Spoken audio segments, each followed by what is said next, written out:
В Амгинском лицее проходит неделя, посвященная 115-летию академика Леонида Васильевича Киренского и Дню космонавтики. 7 апреля, в день рождения академика, ученики лицея, их родители, а также почетные гости возложили цветы к памятнику знаменитого земляка и почтили его память. Родом из маленького якутского села Амга, своим трудом, любовью к науке, человек выдающегося ума и организаторских способностей смог основать и стать первым руководителем Института физики Академии наук СССР.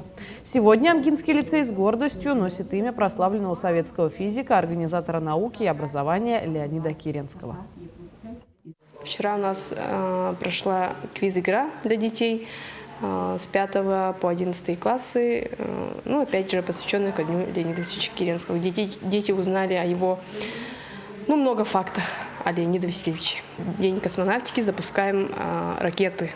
Получается, и ракеты готовят и дети, и учителя, и родители.